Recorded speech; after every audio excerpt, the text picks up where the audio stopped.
ਪਿਆਰੇ ਦੋਸਤੋ, ਅੱਜ ਦੀ ਇਸ ਵੀਡੀਓ ਦੇ ਵਿੱਚ ਅਸੀਂ ਜਿਹੜੀ ਚਰਚਾ ਸ਼ੁਰੂ ਕੀਤੀ ਸੀ ਉਸ ਦਾ ਇਹ ਦੂਜਾ ਭਾਗ ਹੈ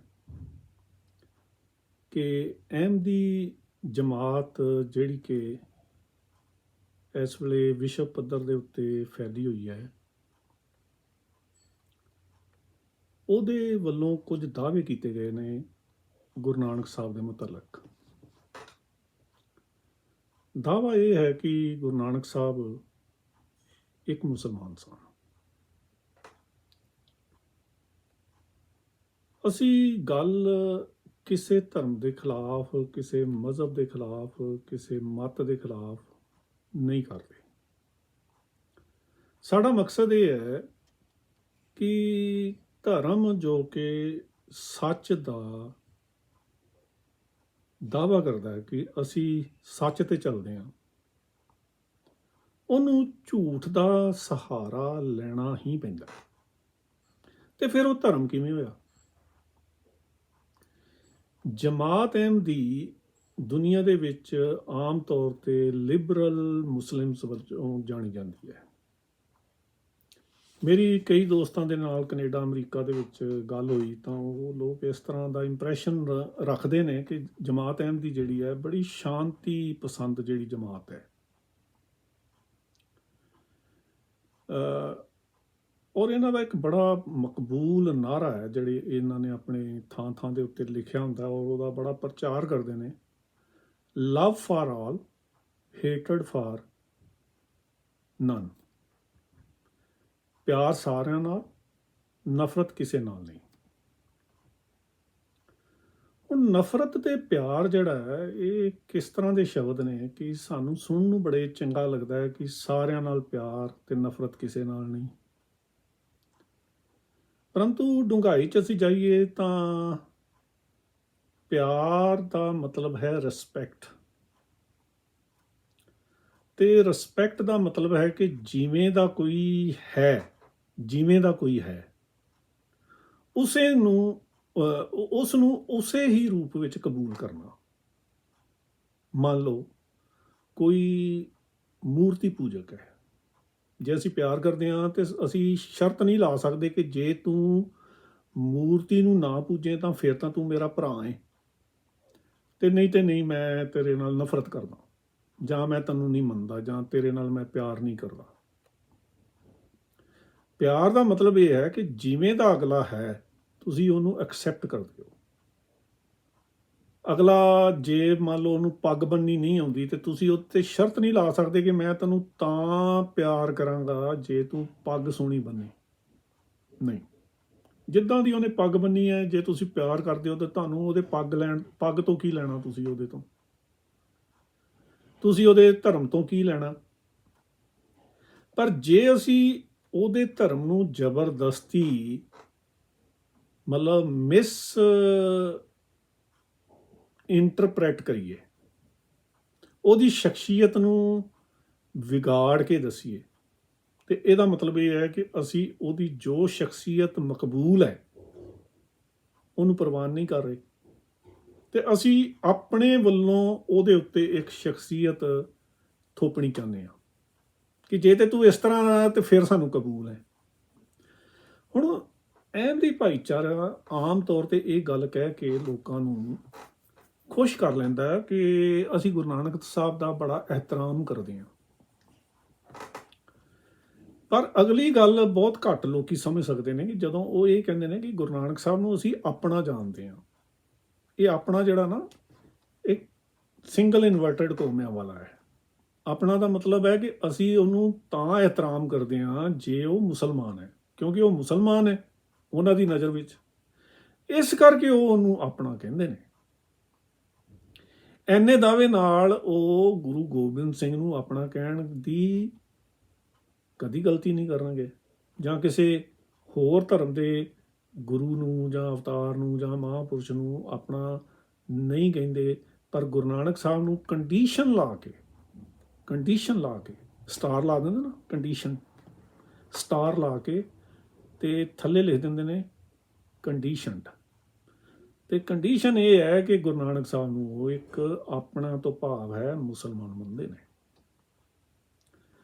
ਪਰ ਗੱਲ ਮੈਂ ਅੱਜ ਇਹ ਕਰਨੀ ਹੈ ਕਿ ਮੈਨੂੰ ਕੋਈ ਫਰਕ ਨਹੀਂ ਪੈਂਦਾ ਤੁਸੀਂ ਗੁਰੂ ਨਾਨਕ ਸਾਹਿਬ ਨੂੰ ਮੁਸਲਮਾਨ ਕਹੋ ਨਾ ਕਹੋ, ਪਰੰਤੂ ਮੈਂ ਇੱਕ ਧਰਮ ਦਾ ਵਿਦਿਆਰਥੀ ਹੋਣ ਦੇ ਨਾਤੇ ਧਰਮ ਨੂੰ ਸਮਝਣ ਦਾ ਯਤਨ ਕਰਦਾ ਕਿ ਇੱਕ ਧਰਮ ਜਿਹੜਾ ਹੈ ਉਹ ਆਪਣੇ ਪ੍ਰਚਾਰ ਵਾਸਤੇ ਕਿਹੜੇ ਕਿਹੜੇ ਤਰੀਕੇ ਤੇ ਹੱਥ ਕੰਡੇ, ਸ਼ਬਦ ਮੈਂ ਵਰਤਾਂਗਾ ਹੱਥ ਕੰਡੇ, ਅਪਣਾ ਸਕਦਾ ਹੈ। ਆਪਣੀ ਗੱਲ ਕਰਨ ਲਈ ਝੂਠ ਦਾ ਸਹਾਰਾ ਧਰਮ ਲੈ ਸਕਦਾ ਹੈ। ਤੇ ਫਿਰ ਇਹੋ ਜਿਹੇ ਧਰਮ ਦਾ ਕੀ ਮਤਲਬ ਹੋਇਆ ਜਿਹੜਾ ਝੂਠ ਦਾ ਸਹਾਰਾ ਲੈ ਕੇ ਹੀ ਆਪਣੀ ਗੱਲ ਕਰਨ ਦੀ ਕੋਸ਼ਿਸ਼ ਕਰਦਾ ਹੈ। ਧਰਮ ਤੇ ਝੂਠ ਦਾ ਕੋਈ ਆਪਸ ਵਿੱਚ ਮੇਲ ਜੋਲ ਨਹੀਂ ਹੈ।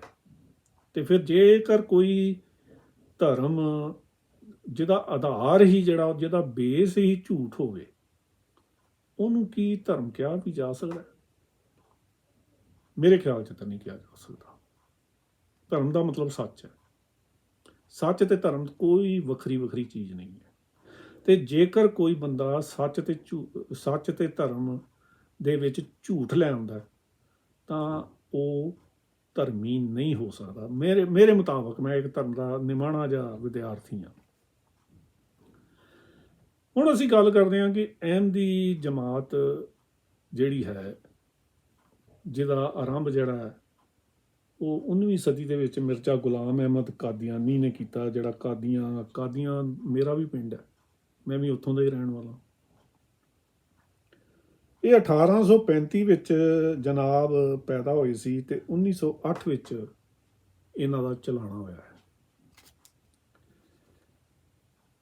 ਇਹ ਜਿਹੜੇ ਖਾਨਦਾਨ ਨਾਲ ਸੰਬੰਧ ਰੱਖਦੇ ਸੀ, ਇਹਨਾਂ ਦਾ ਖਾਨਦਾਨ ਤੈਮੂਰ ਲੰਗ ਦੇ ਨਾਲ ਭਾਰਤ ਦੇ ਵਿੱਚ ਆਇਆ ਸੀ ਔਰ ਇਹਨਾਂ ਨੂੰ ਛੋਟੀ ਜਿਹੀ ਜਿਹੜੀ ਹੈ ਜਗੀਰ ਜਿਹੜੀ ਹੈ ਉਹ ਕਾਦੀਆਂ ਤੇ ਆਲੇ ਦੁਆਲੇ ਦੇ ਇਲਾਕੇ ਦੇ ਵਿੱਚ ਮਿਲੀ ਸੀ।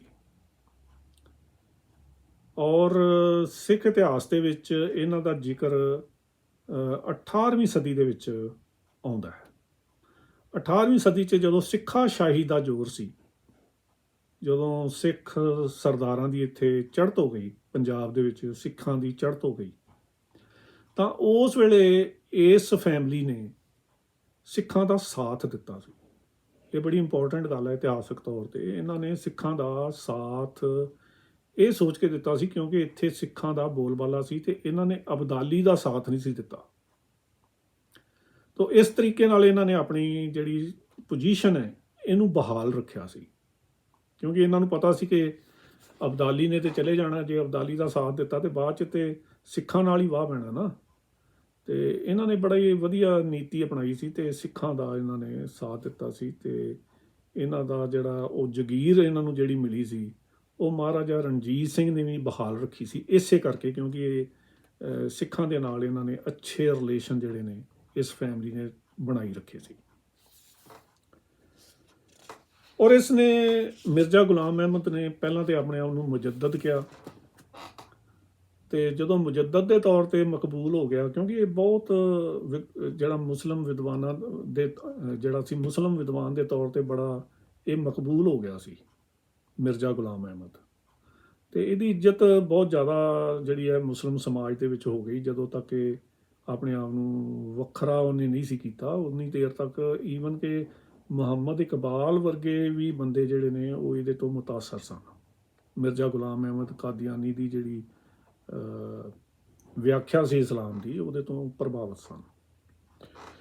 ਔਰ ਮਿਰਜ਼ਾ ਸਾਹਿਬ ਜਿਹੜੇ ਨੇ ਇਹਨਾਂ ਨੇ ਸ਼ੁਰੂ 'ਚ ਆਪਣੇ ਆਪ ਨੂੰ ਮੁਜੱਦਦ ਕਿਹਾ। ਮੁਜੱਦਦ ਕੀ ਹੁੰਦਾ? ਮੁਜੱਦਦ ਹੁੰਦਾ ਹੈ ਇਸਲਾਮੀ ਦੁਨੀਆ ਦੇ ਵਿੱਚ ਇਹ ਮੰਨਿਆ ਜਾਂਦਾ ਹੈ ਕਿ ਹਰ 100 ਸਾਲ ਬਾਅਦ ਇੱਕ ਇਸਲਾਮ ਦਾ ਅਜਿਹਾ ਸਰਪ੍ਰਸਤ ਪੈਦਾ ਹੁੰਦਾ, ਜਿਹਨੂੰ ਅਸੀਂ ਕਹਿ ਸਕਦੇ ਹਾਂ ਕਿ ਰੱਖਿਅਕ, ਕਿ ਜਿਹੜਾ ਇਸਲਾਮੀ ਪਰੰਪਰਾਵਾਂ ਤੇ ਇਸਲਾਮ ਦਾ ਜਿਹੜਾ ਹੈ ਉਹ ਪੂਰੀ ਤਰ੍ਹਾਂ ਜਿਹੜਾ ਬਚਾਅ ਕਰਦਾ ਹੈ। ਤੇ ਹਰ ਫਿਰਕੇ ਦੇ ਵੈਸੇ ਮੁਜੱਦਦ ਵੀ ਅਲੱਗ-ਅਲੱਗ ਨੇ, ਅਨੇਕਾਂ ਫਿਰਕੇ ਨੇ, ਹਰ ਫਿਰਕਾ ਆਪਣਾ ਮੁਜੱਦਦ ਬਣਾਈ ਫਿਰਦਾ। ਬੜੀ ਪ੍ਰੋਬਲਮ ਹੈਗੀ ਹੈ ਇਸਲਾਮ ਦੇ ਵਿੱਚ ਵੀ। ਮਤਲਬ ਇਸ ਤਰ੍ਹਾਂ ਨਹੀਂ ਕਹਿ ਸਕਦੇ ਕਿ ਸਾਰਿਆਂ ਦਾ ਮੁਜੱਦਦ ਸਾਂਝਾ ਹੁੰਦਾ, ਨਹੀਂ, ਹਰ ਫਿਰਕਾ ਆਪਣਾ ਮੁਜੱਦਦ ਖੜਾ ਕਰ ਲੈਂਦਾ। ਔਰ ਇਹਨਾਂ ਵਿੱਚੋਂ ਬਹੁਤ ਸਾਰੇ ਮੁਜੱਦਦ ਜਿਹੜੇ ਸੀ, ਉਹਨਾਂ ਦੇ ਵਿੱਚੋਂ ਇੱਕ ਮਿਰਜ਼ਾ ਗੁਲਾਮ ਅਹਿਮਦ ਵੀ ਆਪਣੇ ਆਪ ਨੂੰ ਮੁਜੱਦਦ, ਜਾਂ ਉਹਦੇ ਜਿਹੜੇ ਚੇਲੇ ਬਾਲ ਕੇ ਸਾਨੂੰ ਉਹਨੂੰ ਮੁਜੱਦਦ ਕਹਿੰਦੇ ਸੀ। ਔਰ ਇੱਕ ਗੱਲ ਮੈਂ ਤੁਹਾਨੂੰ ਹੋਰ ਦੱਸਾਂ, ਜਦੋਂ ਮਿਰਜ਼ਾ ਸਾਹਿਬ ਦਾ ਟਾਈਮ ਸੀ, ਉਦੋਂ ਬਹੁਤ ਸਾਰੇ ਜਿਹੜੇ ਹੋਰ ਲੋਕ ਸਨ ਨਾ ਮੁਸਲਮਾਨਾਂ ਦੇ ਵਿੱਚ, ਉਹ ਆਪਣੇ ਆਪ ਨੂੰ ਮਹਿਦੀ ਦੇ ਤੌਰ ਤੇ ਪੇਸ਼ ਕਰ ਰਹੇ ਸਨ। ਵੇਖੋ, ਮੈਂ ਕਈ ਵਾਰੀ ਕਿਹਾ ਕਰਦਾ ਕਿ ਹਰ ਧਰਮ ਦੇ ਵਿੱਚ ਗੁੰਜਾਇਸ਼ ਹੈਗੀ ਹੈ ਕਿ ਉਹਦੇ ਨਾਂ ਤੇ ਪਖੰਡ ਚੱਲ ਸਕਦਾ ਹੈ। ਮਤਲਬ ਧਰਮ ਦਾ ਸਭ ਤੋਂ ਮੇਰੇ ਹਿਸਾਬ ਨਾਲ ਕਮਜ਼ੋਰ ਪੱਖ ਇਹ ਹੈ ਹਰ ਧਰਮ ਦਾ, ਕਿ ਉਹਦੇ ਵਿੱਚ ਗੁੰਜਾਇਸ਼ ਹੈਗੀ ਹੈ ਕਿ ਉਹਦੇ ਚੋਂ ਕੁਝ ਚੀਜ਼ਾਂ ਲੈ ਕੇ ਹਰ ਬੰਦਾ, ਕਈ ਬੰਦੇ ਜਿਹੜੇ ਚਲਾਕ ਬੰਦੇ ਨੇ, ਉਹ ਆਪਣੀ ਦੁਕਾਨ ਚਲਾ ਲੈਂਦੇ ਨੇ। ਔਰ ਇਸਲਾਮ ਇਹਦੇ ਤੋਂ ਬਚਿਆ ਹੋਇਆ ਨਹੀਂ। ਇਸਲਾਮ ਦੇ ਵਿੱਚ ਵੀ ਜਿਹੜਾ ਮਹਿਦੀ ਦਾ ਕਨਸੈਪਟ ਹੈਗਾ, ਉਹਨੂੰ ਕਈ ਲੋਕਾਂ ਨੇ ਵਰਤਿਆ ਔਰ ਆਪਣੇ ਆਪ ਨੂੰ ਮਹਿਦੀ ਅਖਵਾਇਆ। ਵੇਖੋ, ਮਹਿਦੀ ਜਿਹੜਾ ਸੀ 14ਵੀਂ ਸਦੀ, ਇਸਲਾਮ ਦੀ 14ਵੀਂ ਸਦੀ 'ਚ ਹੋਣਾ ਸੀਗਾ, ਪਰ 14ਵੀਂ ਸਦੀ ਜਦੋਂ ਆ ਗਈ, ਮਿਰਜ਼ਾ ਸਾਹਿਬ ਜਿਹੜੇ ਨੇ ਇਹ ਆਪਣੇ ਆਪ ਨੂੰ ਕਲੇਮ ਕਰਦੇ ਸੀ ਕਿ ਮੈਂ 14ਵੀਂ ਸਦੀ ਦਾ ਮੈਂ 14ਵੀਂ ਸਦੀ 'ਚ ਪੈਦਾ ਹੋਇਆ, ਇਸਲਾਮ ਦੀ 14ਵੀਂ ਸਦੀ ਜਿਹੜੀ ਹੈ ਹਿਜਰੀ, ਤਾਂ ਮੈਂ ਹੀ ਹਾਂ। ਪਰੰਤੂ ਉਹ ਇਕੱਲੇ ਨਹੀਂ ਸੀ ਜਿਹੜੇ ਇਹ ਦਾਅਵਾ ਕਰ ਰਹੇ ਸੀ, ਹੋਰ ਬਹੁਤ ਸਾਰੇ ਲੋਕ ਸਨ। ਈਰਾਨ ਦੇ ਵਿੱਚ ਈਵਨ ਕਿ ਜਿਹੜਾ ਬੌਬ ਸੀ, ਬਹਾਈ ਧਰਮ ਵਾਲੇ ਜਿਹੜੇ ਸੀ, ਉਹ ਵੀ ਆਪਣੇ ਆਪ ਨੂੰ ਇਸੇ ਤਰ੍ਹਾਂ ਦਾ ਮਹਿਦੀ ਅਖਵਾਉਂਦੇ ਸੀ। ਈਵਨ ਕਿ ਪੰਜਾਬ ਦੇ ਵਿੱਚ, ਇੰਡੀਅਨ ਪੰਜਾਬ ਜਿਹੜਾ ਸੀ ਉਸ ਵੇਲੇ, ਇੱਧਰਲਾ ਪਾਸਾ ਮਾਝਾ ਵਗੈਰਾ, ਇਹਦੇ ਵਿੱਚ ਵੀ 2-4 ਬੰਦੇ ਹੈਗੇ ਸੀ ਤੁਰੇ ਫਿਰਦੇ। ਸ਼ੇਰ ਸਿੰਘ ਵਿਸ਼ਨੂੰ ਭਗਵਾਨ ਜਿਹਨੂੰ ਕਿਹਾ ਜਾਂਦਾ ਹੈ, ਉਹ ਵੀ ਆਪਣੇ ਆਪ ਨੂੰ ਮਹਿਦੀ ਵੀ ਅਖਵਾਉਂਦਾ ਸੀ, ਉਹ ਮੁਸਲਮਾਨਾਂ ਦਾ, ਕਿ ਮੈਂ ਮਹਿਦੀ ਵੀ ਹਾਂ। ਇਸੇ ਤਰੀਕੇ ਨਾਲ ਮਿਰਜ਼ਾ ਸਾਹਿਬ ਜਿਹੜੇ ਸੀ, ਇਹ ਵੀ ਜਿਹੜੇ ਸੀ ਮੁਜੱਦਦ ਪਹਿਲਾਂ ਤੇ ਅਖਵਾਉਣਾ ਸ਼ੁਰੂ ਕੀਤਾ। ਮੁਜੱਦਦ ਕਿਉਂਕਿ ਥੋੜ੍ਹਾ ਜਿਹਾ ਲੋਕੀ ਬਰਦਾਸ਼ਤ ਕਰ ਲੈਂਦੇ ਨੇ ਮੁਸਲਮਾਨ। ਜਦੋਂ ਲੋਕਾਂ ਨੇ ਮੁਜੱਦਦ ਦੇ ਤੌਰ ਤੇ ਥੋੜ੍ਹਾ ਜਿਹਾ ਪ੍ਰਵਾਨ ਕਰਨਾ ਸ਼ੁਰੂ ਕਰ ਦਿੱਤਾ, ਤੇ ਫਿਰ ਉਹਨਾਂ ਦਾ ਹੌਸਲਾ ਵੱਧ ਗਿਆ। ਹੌਸਲਾ ਵਧਿਆ ਤੇ ਫਿਰ ਉਹਨਾਂ ਨੇ ਆਪਣੇ ਆਪ ਨੂੰ ਜਿਹੜਾ ਉਹ ਨਬੀ ਹੋਣ ਦਾ ਦਾਅਵਾ ਕਰ ਦਿੱਤਾ, ਜਿਹੜਾ ਕਿ ਇਸਲਾਮ ਦੇ ਵਿੱਚ ਗੁਨਾਹ ਹੈ, ਕਿਉਂਕਿ ਇਸਲਾਮ ਮੰਨਦਾ ਕਿ ਆਖਰੀ ਨਬੀ ਜਿਹੜਾ ਉਹ ਮੁਹੰਮਦ ਸਾਹਿਬ ਨੇ। ਪਰੰਤੂ ਮਿਰਜ਼ਾ ਸਾਹਿਬ ਨੇ ਕਿਹਾ ਕਿ ਨਹੀਂ, ਉਹ ਆਖਰੀ ਦਾ ਮਤਲਬ ਸਿਰਫ ਹੈਗਾ ਜਿਹੜਾ ਸ੍ਰੇਸ਼ਟ ਹੈ, ਸ਼੍ਰੋਮਣੀ ਹੈ। ਉਹ ਸ਼੍ਰੋਮਣੀ ਸਨ, ਪਰ ਮੈਂ ਵੀ ਇੱਕ ਨਬੀ ਹਾਂ। ਤੇ ਉਹਨਾਂ ਨੇ ਮਤਲਬ ਇਹ ਜਦੋਂ ਦਾਅਵਾ ਕੀਤਾ, ਤੇ ਫਿਰ ਇਸਲਾਮੀ ਜਗਤ ਜਿਹੜਾ ਥੋੜ੍ਹਾ ਜਿਹਾ ਉਹਨਾਂ ਤੋਂ ਦੂਰ ਹੋਣਾ ਸ਼ੁਰੂ ਹੋ ਗਿਆ। ਤੇ ਨਾਲ ਹੀ ਉਹਨਾਂ ਨੇ ਇਹ ਦਾਅਵਾ ਕਰਤਾ ਕਿ ਮੈਂ ਸਿੱਖਾਂ ਦਾ ਵੀ ਗੁਰੂ ਨਾਨਕ ਹਾਂ। ਗੁਰੂ ਨਾਨਕ ਸਾਹਿਬ ਨੇ ਜੀ ਮੇਰੇ ਬਾਰੇ ਭਵਿੱਖਬਾਣੀ ਕੀਤੀ ਸੀ ਕਿ ਮੈਂ ਮਤਲਬ ਪਰਗਨਾ ਬਟਾਲੇ 'ਚ ਜਨਮ ਲਵਾਂਗਾ, ਮੈਂ ਉਹੀ ਹਾਂ। ਹਿੰਦੂਆਂ ਨੂੰ ਮੁਖਾਤਬ ਹੋ ਕੇ ਕਿਹਾ ਜੀ ਮੈਂ ਉਹੀ ਹਾਂ ਜਿਹਦਾ ਕ੍ਰਿਸ਼ਨ ਜਿਹੜਾ ਗੀਤਾ ਦੇ ਵਿੱਚ ਜ਼ਿਕਰ ਕਰਦਾ ਹੈ। ਤੋ ਇਹ ਹਰ ਧਰਮ ਦੇ ਵਿੱਚ ਥੋੜ੍ਹੀ ਬਹੁਤੀ ਪ੍ਰੋਬਲਮ, ਜਿਵੇਂ ਮੈਂ ਦੱਸਿਆ ਕਿ ਮੁਜੱਦਦ ਦੀ ਜਾਂ ਮਹਿਦੀ ਦੀ ਗੱਲ ਇਸਲਾਮ ਦੇ ਵਿੱਚ ਹੈ, ਉਸੇ ਤਰ੍ਹਾਂ ਹਰ ਧਰਮ ਦੇ ਵਿੱਚ ਕਿਸੇ ਨਾ ਕਿਸੇ ਆਉਣ ਵਾਲੇ ਅਵਤਾਰ ਦੀ, ਗੁਰੂ ਦੀ, ਰੱਬ ਦੀ ਜਿਹੜੀ ਹੈ ਗੱਲ ਕਿਤੇ ਨਾ ਕਿਸੇ ਰੂਪ ਵਿੱਚ ਮਿਲ ਜਾਂਦੀ ਹੈ।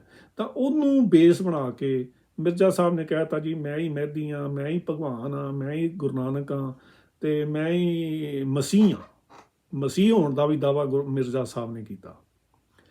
ਤੋ ਖੈਰ ਮਤਲਬ ਉਹਨਾਂ ਨੇ ਇਹ ਸਾਰਾ ਸਿਲਸਿਲਾ ਚਲਾਇਆ। ਪਰ ਆਪਾਂ ਗੱਲ ਕਰਨੀ ਹੈ ਕਿ ਮਿਰਜ਼ਾ ਸਾਹਿਬ ਨੇ ਜਿਹੜੀ 7 ਬਚਨ ਕਿਤਾਬ ਲਿਖੀ, ਉਹਦੇ ਵਿੱਚ ਉਹਨਾਂ ਨੇ ਖਾਸ ਕਰਕੇ ਗੁਰੂ ਨਾਨਕ ਸਾਹਿਬ ਦੀ ਜਿਹੜੀ ਹੈ ਉਹ ਗੱਲ ਕੀਤੀ, ਔਰ ਉਹਦੇ 'ਚ ਜਿਹੜੀਆਂ ਕੁਝ ਪ੍ਰਮੁੱਖ ਗੱਲਾਂ ਕੀਤੀਆਂ, ਅਸੀਂ ਉਹਦੀ ਚਰਚਾ ਜਿਹੜੀ ਹੈ ਉਹ 1 by 1 ਜਿਹੜਾ ਹੈ ਇਸ ਸੀਰੀਜ਼ ਦੇ ਵਿੱਚ ਕਰਨ ਦੀ ਕੋਸ਼ਿਸ਼ ਕਰ ਰਹੇ ਹਾਂ। ਮਿਰਜ਼ਾ ਸਾਹਿਬ ਨੇ ਜਿਹੜਾ ਆਪਣੀ ਗੱਲਬਾਤ ਦਾ ਆਧਾਰ ਬਣਾਇਆ, ਸੋਰਸ ਦੇ ਤੌਰ ਤੇ ਜਿਹੜਾ ਆਧਾਰ ਬਣਾਇਆ ਉਹਨਾਂ ਨੇ, ਉਹ ਸਭ ਤੋਂ ਮਹੱਤਵਪੂਰਨ ਚੀਜ਼ ਹੈਗੀ ਹੈ ਜਨਮ ਸਾਖੀ ਭਾਈ ਬਾਲੇ ਵਾਲੀ, ਜਿਹਨੂੰ ਕਿ ਸਿੱਖ ਵਿਦਵਾਨ ਜਿਹੜੇ ਨੇ ਉਹ ਪੂਰੀ ਤਰ੍ਹਾਂ ਸਮਝ ਚੁੱਕੇ ਨੇ ਕਿ ਇਹ ਜਨਮ ਸਾਖੀ ਜਿਹੜੀ ਹੈ ਇਹ ਜੰਡਿਆਲੇ ਵਾਲੇ ਗੁਰੂ ਹੰਦਾਲ ਦੇ ਮੁੰਡੇ ਨਿਰੰਜਨੀਆਂ ਜਿਹੜੇ ਮੱਤ ਸੀ ਉਹਨਾਂ ਨੇ ਇਹ ਤਿਆਰ ਕਰਵਾਈ ਸੀ, ਔਰ ਇਹ ਸਾਰੀ ਹੀ ਫੇਕ ਹੈ, ਸਾਰੀ ਹੀ ਮਨ ਘੜਤ ਹੈ। ਇਹਨੂੰ ਇਸ ਰੂਪ ਵਿੱਚ ਪੇਸ਼ ਕੀਤਾ ਗਿਆ ਸੀ ਕਿ ਜਿਹਨੂੰ ਕਹਿੰਦੇ ਨਾ ਮਿੱਠਾ ਜ਼ਹਿਰ, ਅੰਦਰ ਜ਼ਹਿਰ ਸੀ ਪਰ ਬਾਹਰ ਜਿਹੜਾ ਸੀ ਇਹਦੇ ਅੰਦਰ ਲੇਪ ਜਿਹੜਾ ਲਾਇਆ ਸੀ ਉਹ ਸ਼ੂਗਰ ਕੋਟਡ ਸੀ, ਉਹ ਸ਼ੂਗਰ ਕੋਟਡ ਕਰਕੇ ਇਹ ਉਹਨਾਂ ਨੇ ਪਰੋਸਿਆ ਸੀ। ਔਰ ਸਿੱਖ 2-2.5 ਸਾਲ ਤੱਕ ਇਸ ਜਨਮ ਸਾਖੀ ਦੇ ਚੁੰਗਲ 'ਚ ਫਸੇ ਰਹੇ। ਔਰ ਬੜੀ ਮੁਸ਼ਕਲ ਨਾਲ ਹੁਣ ਕੁਝ ਸਿੱਖਾਂ ਨੂੰ ਜਿਹੜੀ ਹੈ ਇਹ ਸਮਝ ਆਉਣੀ ਸ਼ੁਰੂ ਹੋਈ ਹੈ ਕਿ ਇਹ ਜਨਮ ਸਾਖੀ ਸਾਡੀ ਨਹੀਂ ਹੈ, ਇਹ ਸਾਡੇ ਵਿਰੋਧੀਆਂ ਨੇ ਭੁਲੇਖਾ ਪਾ ਕੇ ਜਨਮ ਸਾਖੀ ਦਾ ਨਾਂ ਦੇ ਕੇ ਸਾਡੇ ਵਿੱਚ ਜਿਵੇਂ ਕਹਿੰਦੇ ਨਾ ਘੁਸਪੈਠ ਕਰਾ ਦਿੱਤੀ ਸੀ ਇਸ ਜਨਮ ਸਾਖੀ ਦੀ। ਤੇ ਅਸੀਂ ਇਹਨੂੰ ਆਪਣਾ ਸਮਝ ਕੇ ਜਿਹੜਾ ਇਹਨੂੰ ਬਹੁਤ ਮਾਨਤਾ ਦਿੱਤੀ। ਹੁਣ ਤੱਕ ਵੀ ਬਹੁਤ ਸਾਰੇ ਲੋਕ ਜਿਹੜੇ ਨੇ ਜਿਨ੍ਹਾਂ ਨੂੰ ਅਜੇ ਪੂਰੀ ਤਰ੍ਹਾਂ ਸਮਝ ਨਹੀਂ, ਤੇ ਉਹ ਇਹਦੀ ਬਹੁਤ ਕਦਰ ਕਰਦੇ ਨੇ। ਤੋ ਸਭ ਤੋਂ ਵੱਡਾ ਆਧਾਰ ਜਿਹੜਾ ਸੀ ਉਹ ਇਹ ਸੀ। ਦੂਜਾ ਆਧਾਰ ਸੀ ਮਿਰਜ਼ਾ ਸਾਹਿਬ ਦਾ ਕੱਚੀ ਬਾਣੀ। ਕੱਚੀ ਬਾਣੀ ਅਸੀਂ ਉਹਨੂੰ ਕਹਿੰਦੇ ਹਾਂ ਜਿਹੜੀ ਗੁਰੂ ਗ੍ਰੰਥ ਸਾਹਿਬ ਦੇ ਵਿੱਚ ਨਹੀਂ ਹੈ। ਆਮ ਲੋਕੀ ਬਣਾ ਲੈਂਦੇ ਨੇ ਗੱਲਾਂ ਬਾਤਾਂ। ਉਹ ਜਿਹੜੀ ਆਪੇ ਤੁਕਬੰਦੀ ਲੋਕਾਂ ਨੇ ਪ੍ਰਚਲਿਤ ਕੀਤੀ ਹੋਈ ਸੀ, ਜਿਹੜੀ ਗੁਰਬਾਣੀ ਦਾ ਹਿੱਸਾ ਨਹੀਂ, ਗੁਰੂ ਗ੍ਰੰਥ ਸਾਹਿਬ 'ਚ ਨਹੀਂ, ਪਰੰਤੂ ਜੇ ਉਹ ਸੁਣਾਓ ਤੇ ਉਹ ਇਸ ਤਰ੍ਹਾਂ ਲੱਗਦੀ ਹੈ ਕਿ ਜਿਵੇਂ ਇਹ ਗੁਰੂ ਗ੍ਰੰਥ ਸਾਹਿਬ ਦਾ ਹਿੱਸਾ ਹੈ ਤੇ ਇਹ ਗੁਰਬਾਣੀ ਹੋਵੇ। ਤੇ ਬਹੁਤ ਸਾਰੀਆਂ ਚੀਜ਼ਾਂ ਮਿਰਜ਼ਾ ਸਾਹਿਬ ਨੇ ਜਿਹੜੀਆਂ ਕੋਟ ਕੀਤੀਆਂ ਉਹ ਇਸ ਤਰ੍ਹਾਂ ਦੀ ਕੱਚ ਕਰੜ ਜੀ ਚੀਜ਼ਾਂ ਸੀਗੀਆਂ ਜਿਹੜੀਆਂ ਉਹਨਾਂ ਨੇ ਪੇਸ਼ ਕੀਤੀਆਂ ਆਪਣੇ ਹਵਾਲਿਆਂ ਦੇ ਤੌਰ 'ਤੇ। ਔਰ ਕੁਝ ਜਿਹੜੀਆਂ ਚੀਜ਼ਾਂ ਉਹ ਉਹਨਾਂ ਨੇ ਸਾਹਮਣੇ ਲਿਆਂਦੀਆਂ ਜਿਨ੍ਹਾਂ ਦੀ ਕੋਈ ਮਾਨਤਾ ਸਿੱਖਾਂ ਵਿੱਚ ਉਸ ਤਰ੍ਹਾਂ ਨਹੀਂ ਹੈ ਜਿਵੇਂ ਉਹਨਾਂ ਨੇ ਬਣਾਉਣ ਦੀ ਕੋਸ਼ਿਸ਼ ਕੀਤੀ। ਹੁਣ ਅਸੀਂ 1 ਬਾਈ 1 ਅਸੀਂ ਗੱਲ ਕਰਦੇ ਹਾਂ ਕਿ ਉਹ ਕਿਹੜੀਆਂ ਚੀਜ਼ਾਂ ਸਨ।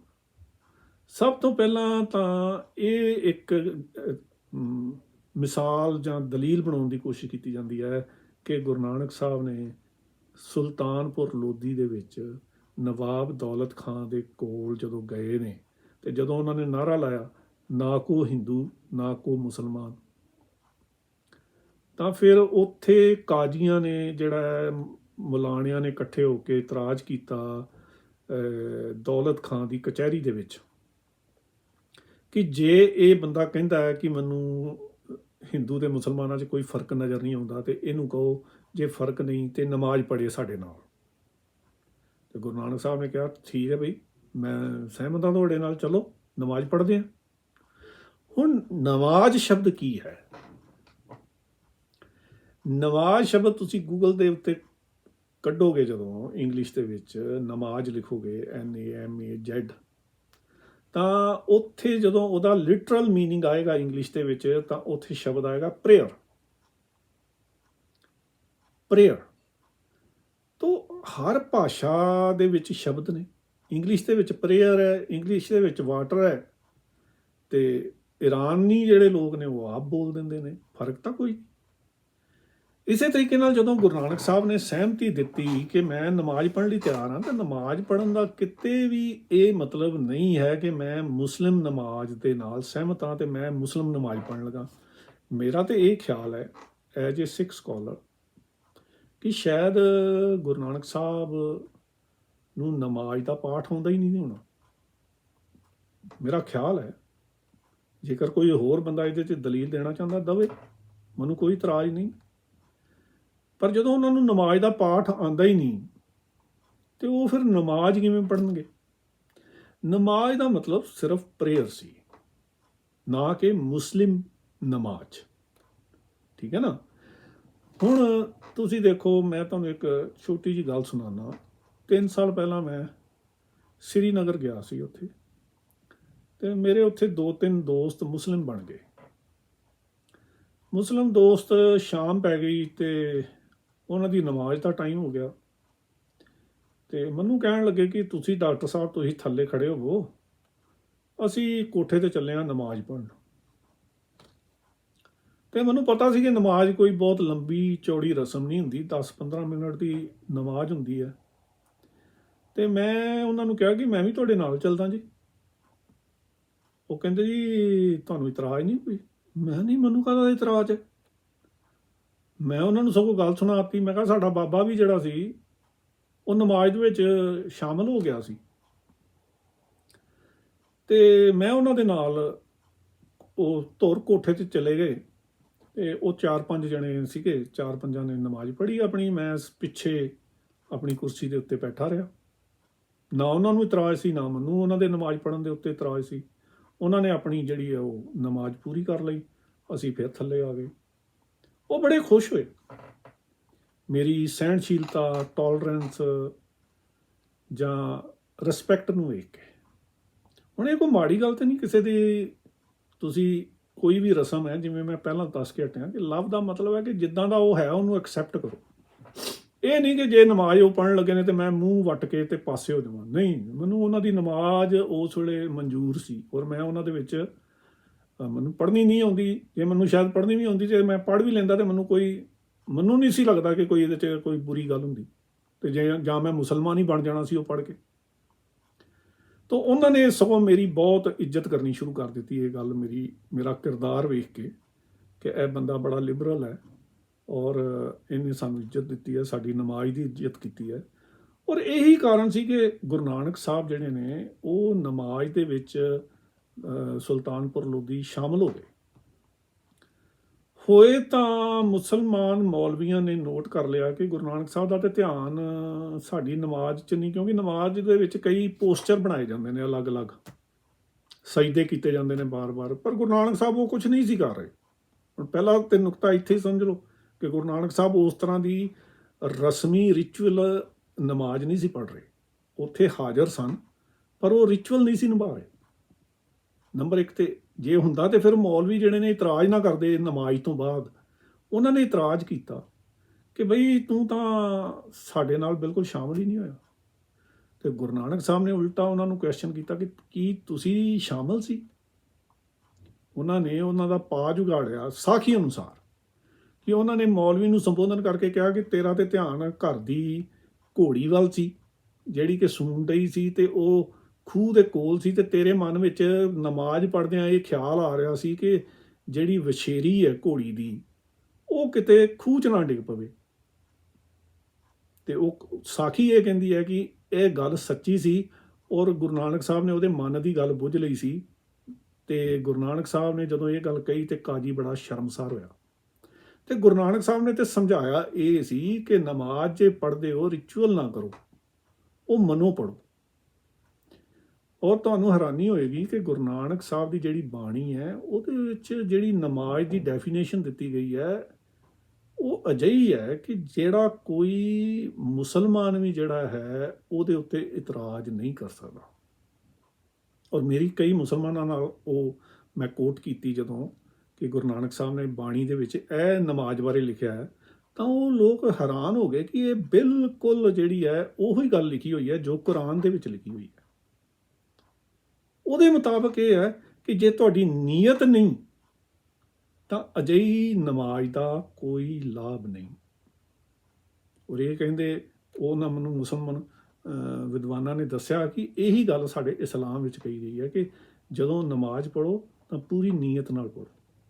ਔਰ ਗੁਰੂ ਨਾਨਕ ਸਾਹਿਬ ਨੇ ਇਹ ਗੱਲ ਸਮਝਾਈ ਸੀ।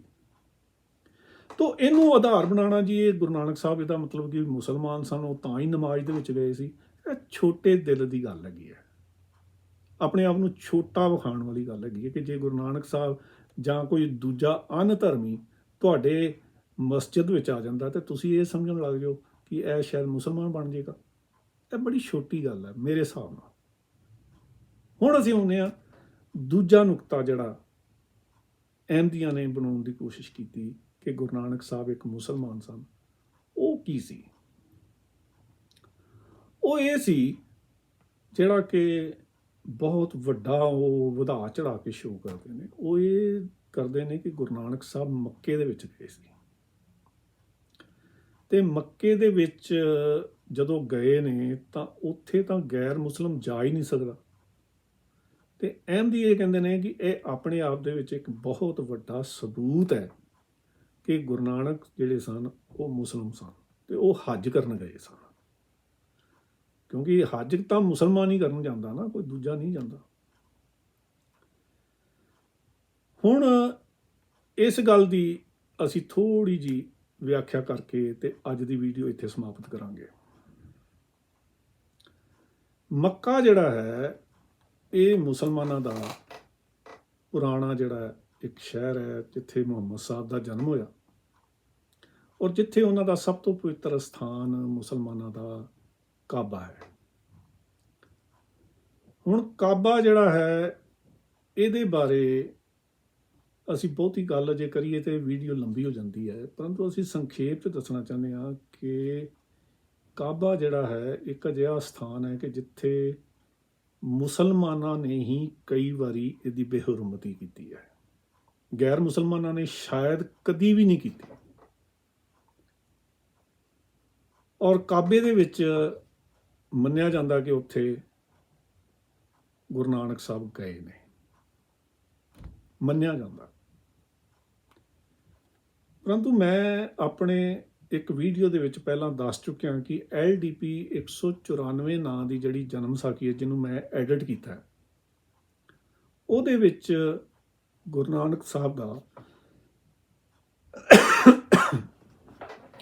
ਮੱਕੇ ਤੇ ਕਾਬੇ ਜਾਣਾ ਸਾਬਤ ਨਹੀਂ ਹੈ, ਨਹੀਂ ਹੈ। ਇਹ ਸਾਖੀ ਬਾਅਦ ਵਿੱਚ ਜਿਹੜੀ ਹੈ ਪ੍ਰਚਲਿਤ ਕੀਤੀ ਗਈ, ਔਰ ਪਹਿਲੀ ਵਾਰੀ ਜੇ ਕਿਸੇ ਅਥੈਂਟਿਕ ਤੌਰ ਤੇ ਮੰਨੇ ਜਾਣ ਵਾਲੇ ਸਰੋਤ ਵਿੱਚ ਆਈ ਹੈ ਤਾਂ ਉਹ ਭਾਈ ਗੁਰਦਾਸ ਦੇ ਵਿੱਚ ਆਈ ਹੈ। ਭਾਈ ਗੁਰਦਾਸ ਗੁਰੂ ਨਾਨਕ ਸਾਹਿਬ ਤੋਂ 70 ਸਾਲ ਬਾਅਦ ਪੈਦਾ ਹੋਇਆ ਹੈ, ਔਰ ਉਹਦੀ ਰਚਨਾ ਦੀ ਪ੍ਰਮਾਣਿਕਤਾ ਨੂੰ ਵੀ ਹੁਣ ਕੁਝ ਲੋਕ ਜਿਹੜੇ ਨੇ ਚੈਲੰਜ ਕਰਨ ਲੱਗ ਗਏ ਨੇ। ਮਤਲਬ ਕਹਿਣ ਦਾ ਇਹ ਹੈ ਕਿ ਉਹਦੇ ਦੁਆਰਾ ਲਿਖੀ ਗੱਲ ਵੀ ਅੱਖਾਂ ਮੀਟ ਕੇ ਮੰਨਣ ਵਾਲੀ ਨਹੀਂ ਹੈ। ਪਰ ਪਹਿਲੀ ਵਾਰੀ ਜਿਹੜੀ ਹੈ ਮੱਕੇ ਦੀ ਗੱਲ ਅਥੈਂਟਿਕ ਜੇਕਰ ਕਿਸੇ ਉਹਦੇ ਵਿੱਚ ਆਈ ਹੈ, ਜਿਹੜਾ ਪ੍ਰਵਾਨ ਹੈ ਸਿੱਖਾਂ ਨੂੰ ਸਰੋਤ, ਉਹ ਉਹਦੇ ਵਿੱਚ ਹੈ। ਔਰ ਜਿਹੜਾ ਅਹਿਮਦੀਆਂ ਨੇ ਬਹੁਤ ਆਧਾਰ ਬਣਾਇਆ ਉਹਨੂੰ, ਉਹ ਹੈ ਭਾਈ ਬਾਲਾ। ਭਾਈ ਬਾਲੇ ਦੀ ਜਨਮ ਸਾਖੀ ਦੇ ਵਿੱਚ ਅਹਿਮਦੀਆਂ ਦੀ, ਹੁਣ ਮੈਂ ਅਸਲੀਅਤ ਲੱਗਾ ਦੱਸਾਂ ਇਸ ਘਟਨਾ ਦੇ ਬਾਰੇ। ਅਹਿਮਦੀ ਜਿਹੜੇ ਨੇ ਇੰਨੀ ਗੱਲ ਤਾਂ ਜਨਮ ਸਾਖੀ ਭਾਈ ਬਾਲੇ ਚੋਂ ਚੁੱਕ ਲੈਂਦੇ ਨੇ ਕਿ ਉਹ ਮੱਕੇ ਗਏ ਸੀ ਤੇ ਉਹ ਮੁਸਲਮਾਨ ਸਨ, ਹਾਜੀ ਦੇ ਤੌਰ ਤੇ ਗਏ ਨੇ ਉਹ। ਪਰੰਤੂ ਉਹ ਅਗਲੀ ਗੱਲ ਜਿਹੜੀ ਜਨਮ ਸਾਖੀ ਦੇ ਵਿੱਚ ਲਿਖੀ ਹੈ ਉਹਨੂੰ ਕਿਉਂ ਨਹੀਂ ਕਰਦੇ? ਉਹ ਕਿਉਂਕਿ ਵਾਰਾ ਨਹੀਂ ਖਾਂਦੀ ਅਹਿਮਦੀ ਨੂੰ ਜਾਂ ਮੁਸਲਿਮ ਜਗਤ ਨੂੰ। ਉਹ ਇਹ ਹੈ ਕਿ ਉਹਨਾਂ ਨੇ ਉੱਥੇ ਕਾਬਾ ਘੁਮਾ ਦਿੱਤਾ ਸੀ। ਮੈਂ ਹੁਣ ਇਹਦੇ ਨਾਲ ਸਹਿਮਤ ਨਹੀਂ ਜਾਏਗਾ, ਐਦਾਂ ਨਾ ਸੋਚੋ ਕਿ ਮੈਂ ਇਹਦੇ ਨਾਲ ਸਹਿਮਤ ਹਾਂ। ਨਹੀਂ ਨਹੀਂ ਨਹੀਂ, ਬਿਲਕੁਲ ਨਹੀਂ। ਮੈਂ ਤਾਂ ਇਹ ਪਹਿਲਾਂ ਕਹਿ ਹਟਿਆ, ਮੈਂ ਤਾਂ ਮੰਨਦਾ ਹੀ ਨਹੀਂ ਕਿ ਮੱਕੇ ਗਏ ਨੇ ਉਹ। ਮੇਰੇ ਮੁਤਾਬਕ ਉਹ ਮੱਕੇ ਗਏ ਹੀ ਨਹੀਂ। ਉਹਨਾਂ ਨੇ ਕੀ ਕਰਨਾ ਸੀ ਉੱਥੇ ਜਾ ਕੇ? ਮੈਨੂੰ ਸਭ ਤੋਂ ਵੱਡਾ ਜਿਹੜਾ ਸਵਾਲ ਮੇਰੇ ਮਨ ਵਿੱਚ ਆਉਂਦਾ ਉਹ ਇਹ ਹੈ ਕਿ ਉਹ ਕੀ ਕਰਨ ਗਏ ਸਨ ਉੱਥੇ? ਉਹਨਾਂ ਦੀ ਗੱਲ ਕਿਸੇ ਨੇ ਮੰਨਣੀ ਸੁਣਨੀ ਥੋੜ੍ਹੀ ਸੀ। ਕੋਈ ਮੰਨਦਾ ਸੁਣਦਾ? ਅੱਜ ਦਰਬਾਰ ਸਾਹਿਬ ਦੇ ਵਿੱਚ ਕੋਈ ਆ ਕੇ ਜਿੰਨਾ ਮਰਜ਼ੀ ਰੌਲਾ ਪਾ ਲਿਆ, ਤੁਸੀਂ ਆਪਣੀ ਕੋਈ ਮਰਿਆਦਾ ਬਦਲਦੇ ਹੋ ਉੱਥੇ? ਨਹੀਂ ਬਦਲੋਗੇ। ਰਜਨੀਸ਼ ਨੇ ਲਿਖ ਹੀ ਦਿੱਤਾ ਨਾ, ਓਸ਼ੋ ਰਜਨੀਸ਼ ਨੇ ਜਦੋਂ ਦਰਬਾਰ ਸਾਹਿਬ ਆਇਆ, ਉਹ ਬਹੁਤ 70-80 ਦੇ ਵਿੱਚ ਕਿਤੇ ਆਇਆ ਉਹ ਇੱਕ ਵਾਰੀ, ਤਾਂ ਉਹਨੇ ਗੱਲ ਲਿਖੀ ਸੀ ਆਪਣੇ ਉਹਦੇ ਲੈਕਚਰਾਂ ਦੇ ਵਿੱਚ ਹੈਗੀ ਹੈ ਕਿ ਮੈਂ ਉੱਥੇ ਕਿਹਾ ਕਿ ਬਈ ਮੈਨੂੰ ਕੇਸ ਢੱਕਣ ਦੀ ਕੀ ਲੋੜ ਹੈ? ਕੀ ਰੱਬ ਬਾਹਰ ਨਹੀਂ ਹੈਗਾ? ਦਰਬਾਰ ਸਾਹਿਬ ਦੇ ਅੰਦਰ ਜ਼ਿਆਦਾ ਹੈਗਾ ਰੱਬ। ਇਹੀ ਗੱਲ ਜਿਹੜੀ ਹੈ ਅਸੀਂ ਬਣਾਈ ਹੋਈ ਹੈ ਕਿ ਗੁਰੂ ਨਾਨਕ ਸਾਹਿਬ ਨੇ ਕਿਹਾ ਕਿ ਜਿੱਧਰ ਖੁਦਾ ਨਹੀਂ ਹੈਗਾ ਮੇਰੇ ਪੈਰ ਉੱਧਰ ਕਰ ਦਿਓ। ਅਤੇ ਉਹਨਾਂ ਨੇ ਕਾਜ਼ੀਆਂ ਨੇ ਜਾਂ ਜਿਹੜੇ ਦੂਜੇ ਹਾਜੀ ਸਨ, ਉਹਨਾਂ ਨੇ ਉਹਨੂੰ ਟੰਗੋਂ ਪਕੜ ਘਸੀਟਿਆ ਕਿ ਉਹਨਾਂ ਨੇ ਪੈਰ ਉਹਦੇ ਜਿਹੜੇ ਨੇ ਦੂਜੇ ਪਾਸੇ ਕੀਤੇ ਅਤੇ ਨਾਲ ਹੀ ਕਾਬਾ ਘੁੰਮ ਗਿਆ। ਦੇਖੋ, ਧਰਮ ਦੀ ਦੁਨੀਆ ਬੜੀ ਅਜੀਬੋ ਗਰੀਬ ਹੁੰਦੀ ਹੈ। ਇਹਦੇ ਵਿੱਚ ਚੰਦ ਦੇ 2 ਟੁਕੜੇ ਵੀ ਹੋ ਜਾਂਦੇ ਨੇ। ਇਹਦੇ 'ਚ ਮੱਕਾ ਘੁੰਮ ਵੀ ਜਾਂਦਾ। ਮੱਕਾ ਜਿਹੜਾ ਕਾਬਾ ਜਿਹੜਾ ਉਹ ਜਿਹੜੀ ਉਹ ਬੀਬੀ ਸੀ ਰਾਬੀਆ, ਉਹਨੂੰ ਮਿਲਣ ਵਾਸਤੇ ਬਗਦਾਦ 'ਚ ਵੀ ਚਲਾ ਜਾਂਦਾ। ਹਾਂਜੀ, ਤੋ ਧਰਮ ਦੀ ਦੁਨੀਆ ਤਾਂ ਅਜੀਬੋ ਗਰੀਬ ਹੁੰਦੀ ਹੈ। ਇਹਦੇ ਵਿੱਚ ਤਾਂ ਸਾਰਾ ਕੁਝ ਹੀ ਠੀਕ ਹੁੰਦਾ। ਹਾਂਜੀ, ਪਰੰਤੂ ਅਕੈਡਮਿਕਲੀ ਜਦੋਂ ਅਸੀਂ ਇਹ ਗੱਲਾਂ ਵੇਖਦੇ ਹਾਂ, ਇਹਨਾਂ ਗੱਲਾਂ ਦੇ ਵਿੱਚ ਇਤਿਹਾਸਕਾਰ ਸਹਿਮਤ ਨਹੀਂ ਹੋ ਸਕਦੇ। ਜਿਹੜੇ ਅਕੈਡਮਿਕ ਸਕਾਲਰਸ ਨੇ ਉਹ ਸਹਿਮਤ ਨਹੀਂ ਹੋ ਸਕਦੇ। ਵਿਗਿਆਨਕ ਜਿਹੜੀ ਸਟੱਡੀ ਹੈ ਧਰਮਾਂ ਦੀ, ਅਸੀਂ ਉਹਦੇ ਉੱਤੇ ਕੁਐਸਚਨ ਮਾਰਕ ਲਾਉਂਦੇ ਹੀ ਲਾਉਂਦੇ ਹਾਂ। ਅਤੇ ਇਹ ਗੱਲ ਬਿਲਕੁਲ ਅਸੀਂ ਨਹੀਂ ਮੰਨ ਸਕਦੇ ਕਿ ਗੁਰੂ ਨਾਨਕ ਸਾਹਿਬ ਨੇ ਜੇ ਪਹੁੰਚ ਹੀ ਗਏ ਅਤੇ ਉਹਨਾਂ ਨੇ ਕਾਬਾ ਘੁਮਾ ਦਿੱਤਾ। ਹੁਣ ਅਹਿਮਦੀਆਂ ਦੀ ਬੇਈਮਾਨੀ, ਮੈਂ ਤਾਂ ਸ਼ਬਦ ਵਰਤਾਂਗਾ ਕਿ ਇਹ ਹੈ ਕਿ ਜਿਹੜੇ ਸਰੋਤ ਨੂੰ ਤੁਸੀਂ ਮੁੱਖ ਆਧਾਰ ਬਣਾ ਕੇ ਉਹਨਾਂ ਦੇ ਮੱਕੇ ਜਾਂ ਕਾਬੇ ਜਾਣ ਦੀ ਗੱਲ ਕਰਦੇ ਹੋ, ਹੱਜ ਕਰਨ ਦੀ ਗੱਲ ਕਰਦੇ ਹੋ, ਫਿਰ ਤੁਹਾਨੂੰ ਇਹ ਵੀ ਗੱਲ ਮੰਨਣੀ ਪਏਗੀ ਉਸੇ ਸਰੋਤ ਦੀ ਕਿ ਗੁਰੂ ਨਾਨਕ ਸਾਹਿਬ ਨੇ ਕਾਬਾ ਘੁਮਾ ਦਿੱਤਾ ਸੀ, ਕਾਬਾ ਘੁਮਾ ਦਿੱਤਾ ਸੀ। ਪਰ ਤੁਹਾਨੂੰ ਇਹ ਗੱਲ ਮਨਜ਼ੂਰ ਨਹੀਂ, ਤੁਸੀਂ ਫਿਰ ਇਹ ਗੱਲ ਭਾਈ ਬਾਲੇ ਵਾਲੀ ਜਨਮ ਸਾਖੀ ਦੀ ਨਹੀਂ ਮੰਨਦੇ। ਵੇਖੋ ਅਸੂਲ ਕੀ ਹੈ? ਅਸੂਲ ਇਹ ਹੈ ਕਿ ਜਿਹੜਾ ਸਰੋਤ ਤੁਸੀਂ ਵਰਤ ਰਹੇ ਹੋ, ਕੀ ਤੁਸੀਂ ਉਹਦੀਆਂ ਸਾਰੀਆਂ ਗੱਲਾਂ ਨਾਲ ਸਹਿਮਤ ਹੋ? ਜੇ ਤਾਂ ਸਹਿਮਤ ਹੋ ਤੇ ਫਿਰ ਤਾਂ ਬੜੀ ਵੱਡੀ ਪ੍ਰੋਬਲਮ ਬਣ ਜਾਏਗੀ ਤੁਹਾਡੇ ਵਾਸਤੇ। ਤੋ ਅਹਿਮਦੀਆਂ ਨੇ, ਮਿਰਜ਼ਾ ਸਾਹਿਬ ਨੇ ਜਿਹੜਾ ਸਰੋਤ ਵਰਤਿਆ, ਉਹ ਸਿਰਫ ਆਪਣੀ ਇੱਕ ਜਿਹੜੀ ਮਨ ਦੀ ਧਾਰਨਾ ਸੀ ਉਹਨੂੰ ਝੂਠੇ ਸਹਾਰੇ ਦੇ ਕੇ ਖੜਾ ਕਰਨ ਲਈ ਸੀ। ਉਹਦੇ 'ਚ ਸੱਚ ਨੂੰ ਜਿਹੜਾ ਪੂਰੀ ਤਰ੍ਹਾਂ ਅੱਖੋਂ ਪਰੋਖੇ ਕੀਤਾ ਗਿਆ। ਬਸ ਇੰਨੀ ਗੱਲ ਉਹਦੇ ਵਿੱਚੋਂ ਚੁੱਕ ਲਈ ਕਿ ਗੁਰੂ ਨਾਨਕ ਸਾਹਿਬ ਕਾਬੇ ਗਏ ਸੀ, ਪਰ ਕਾਬੇ ਜਾ ਕੇ ਕੀ ਕੀਤਾ ਇਹ ਕੁਝ ਨਹੀਂ ਗਿਆ। ਇਹ ਵੀ ਫਿਰ ਬੋਲੋ ਨਾ। ਅੱਜ ਦੀ ਵੀਡੀਓ ਨੂੰ ਅਸੀਂ ਇੱਥੇ ਵਿਰਾਮ ਦਿੰਦੇ ਹਾਂ। ਅਗਲੀ ਵੀਡੀਓ ਦੇ ਵਿੱਚ ਇਸੇ ਚਰਚਾ ਨੂੰ ਜਾਰੀ ਰੱਖਾਂਗੇ।